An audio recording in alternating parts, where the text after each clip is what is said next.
Je sais que parfois, vous qui me regardez, lorsque vous proposez des séances de Reiki dans votre entourage, famille, amis, ça peut être mal accueilli par des commentaires qui vous blessent, qui vous vexent.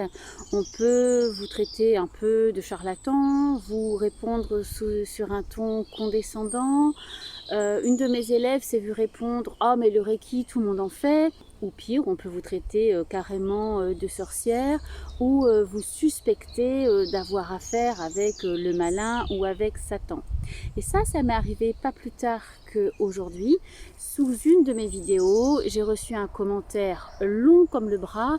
C'était tellement long que YouTube a dû couper le commentaire de quelqu'un qui, d'après ce que j'ai compris, fait partie de l'église chrétienne et qui me dit que j'ai des pratiques sataniques au même titre que les personnes qui utilisent le pendule, qui tirent les cartes, qui font de la divination et toutes les personnes en général, dit-elle, qui font leur spiritualité de façon libre, c'est-à-dire, sous-entendu, sans la validation de l'église.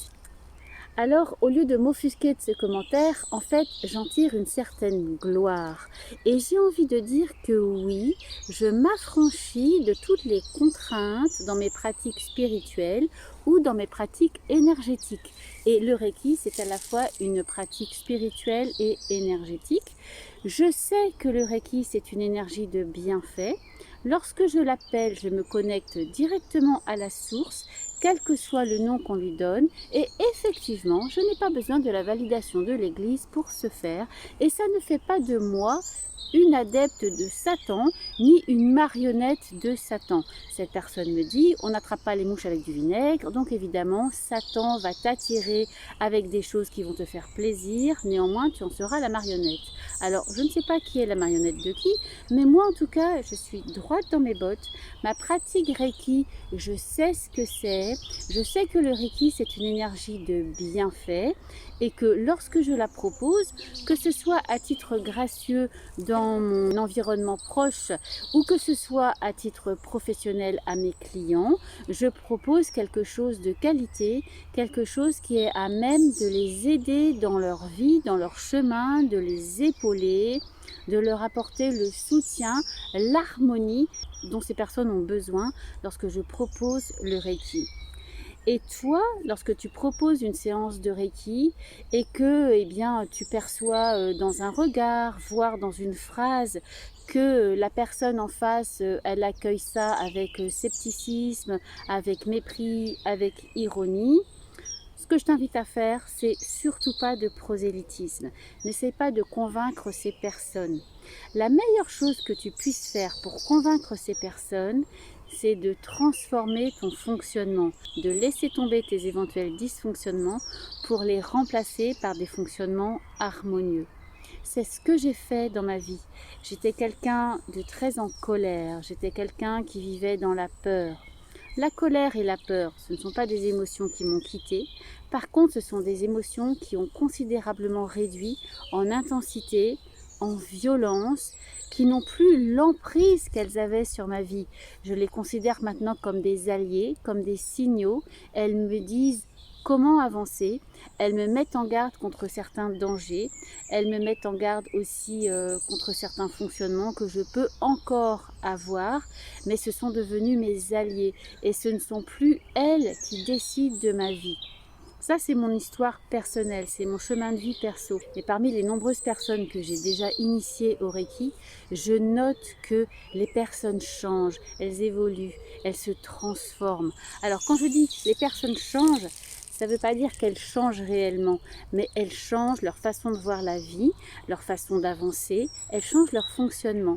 Et ça, c'est vraiment la meilleure pub pour le Reiki. Parce que ce sont des changements qui sont harmonieux, ce sont des changements porteurs d'une vibration positive. Et c'est ce avec quoi je voudrais terminer cette courte vidéo. Le Reiki, c'est une vibration d'harmonie, c'est quelque chose d'harmonieux. On en a plus que jamais besoin dans cette période très difficile que l'on traverse. Je n'ai pas besoin, je pense, d'évoquer les enjeux majeurs auxquels nous devons faire face en ce moment. L'humanité, la Terre entière, a besoin du Reiki, a besoin de ces énergies de lumière, de ces énergies d'amour. Et toi, ce que tu peux faire à ton échelle, c'est de faire ta goutte, d'amener ta petite flaque de lumière à l'humanité. Peu importe comment c'est accueilli.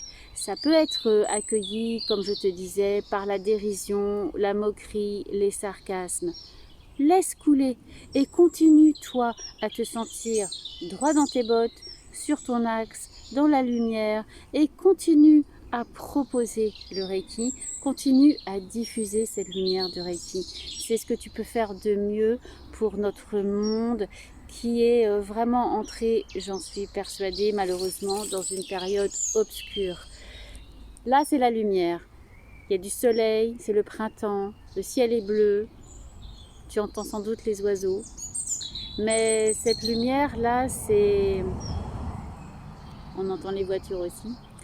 Cette lumière-là, on sait que certes, elle est là, et c'est important de continuer à la voir. C'est important d'éprouver de la gratitude pour la beauté du monde que tu vois là, mais sans tomber dans l'angélisme et sans tomber dans l'inconscience en fait.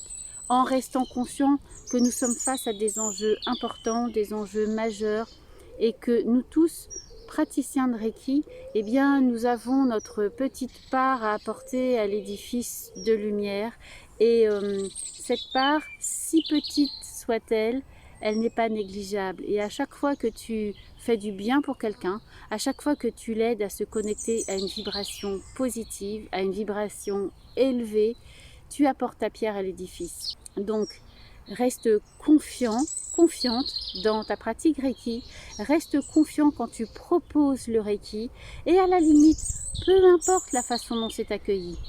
Tu peux travailler aussi avec l'accord Toltec, n'en fais pas une affaire personnelle, peu importe ce que la personne pense du Reiki. Toi, tu as fait le job quand tu as proposé ton aide, quand tu as proposé d'apporter la séance de Reiki. Après, la personne l'accepte, la personne le refuse, ça lui appartient, n'en fais pas une affaire personnelle. Et puis pour autant, n'hésite pas à proposer le Reiki à une autre personne, voire à cette même personne à un moment qui sera peut-être plus propice pour elle, un moment où elle sera plus à même d'accepter cette énergie, d'accepter d'essayer quelque chose qu'elle ne connaît peut-être pas.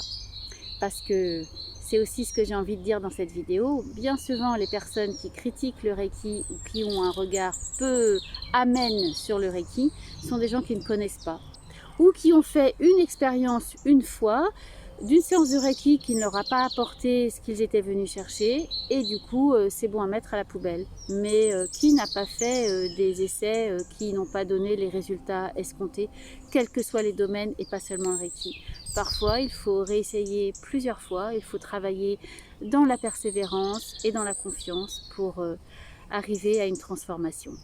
Et cette transformation, le Reiki est vraiment à même de l'apporter. Ça, j'en suis certaine. C'est ce que je vois dans mes pratiques quotidiennes et c'est les retours que j'ai de mes élèves, de mes clients et également de vous qui m'envoyez vos retours d'expérience et vos encouragements sous les vidéos. Et merci pour tout cela. Gratitude pour vous qui me regardez et qui êtes dans la confiance du Reiki. Merci à toi donc du fond du cœur. J'espère que cette vidéo t'a été utile, que cette vidéo a levé des doutes, a pu renforcer la confiance dans ta pratique. N'hésite pas à laisser tes commentaires, n'hésite pas à t'abonner si tu ne l'as pas déjà fait et à laisser un pouce bleu si cette vidéo t'a plu. Je te dis namasté et je te souhaite plein de lumière dans ce printemps 2022.